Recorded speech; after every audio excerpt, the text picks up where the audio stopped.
Hello, it's Deborah from the attic. I wanted to show you how I make my printed tissue paper, how I do that, how I get lovely printed tissue paper to use in my junk journals. I start with a really big sheet of tissue paper. I get it in a really big roll, and then it can be quite inconvenient using something as big as this, but then I remind myself that it's more economical, and actually it's a good way to do it because I will get 4 sheets out of this quite economically as well. So I've got 4 sheets of ordinary photocopy paper ready, and I'm going to use a tape runner to glue around the outside edges of each of my sheets of A4 paper.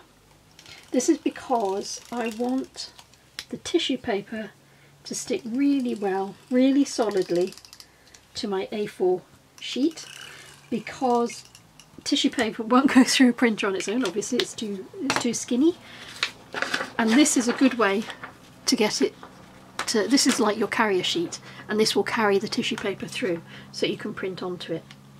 So I'm going to layer my first sheet in the top corner and make sure that there's no wrinkles or anything in the tissue paper. That's all 4 of my sheets sealed down, and the next thing I'm going to do is cut them away from the tissue paper.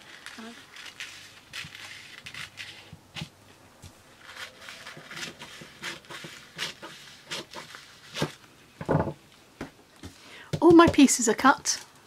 There's lots of overhang on all of these, and so to save time I'm going to run it through my cutting tool. When you're cutting this, cut it with the tissue paper the right side up facing you. Don't cut it with the copier paper side facing you, because for some reason, probably to do with science and that, it just will not give you a decent cut. The other thing is, when you're cutting it, don't be scared to cut into the copier paper, which you will be able to see underneath, because the outside centimetre, maybe ½ inch of these sheets is sacrificial anyway, because that's where the glue is. It won't matter as it goes through the photocopier or your printer. It will be absolutely fine. My sheets are all ready now. All the overhang has been cut off.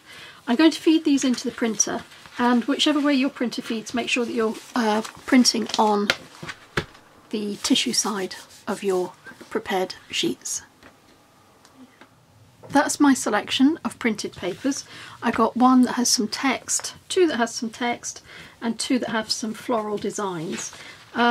These 2 I actually printed from a USB stick I think I got free with a magazine or something, and it has various floral images, and these 2 are going to be perfect for my project. So if you've got anything like this, it's a good idea to hang on to them, because you can use them for background printing. They're really useful. I think that's got pictures of flowers and things like that as well on it.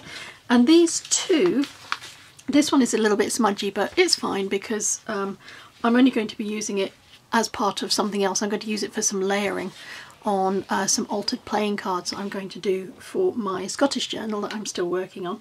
So these 2 pieces were printed from some Commons free artwork that I found online, and I did reference Pixabay in a previous video. I suspect I got these from there because that's where I get most of mine. Now I just need to cut these away from the glue that's around the outside edges.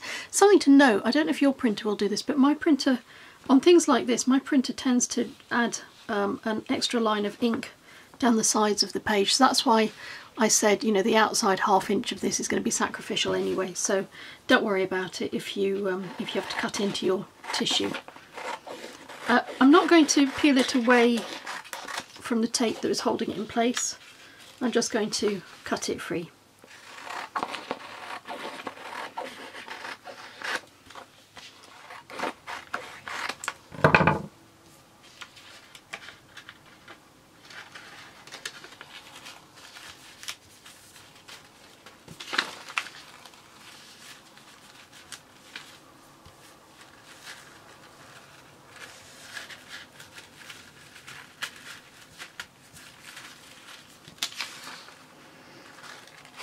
There we go. printed tissue paper. First one. I'm going to cut the rest of them out and I'll show you when I'm finished. There we go. All of my tissue papers are cut free from the white backing. Makes it less easy for you to see, but I hope you can see that that's lovely floaty printed tissue. And I deliberately did a couple that have text on them and a couple that have images or backgrounds on them, so you could see the range that you could do. A simpler way of doing this is to buy maybe tissue napkins, and then you can, if you think this is a bit too fiddly, you can use a paper napkin. On the other hand, if you want to be more in control of the types of images that you use in your journals, then this allows you that flexibility. And I wanted to show you that anything that you can print on paper, you can print on tissue. So if you have, even if you have a photograph, something like that, you could print that as well. So text, images, they all print beautifully. And I'll be back with another video soon to show you how to use these. In the meantime, take care.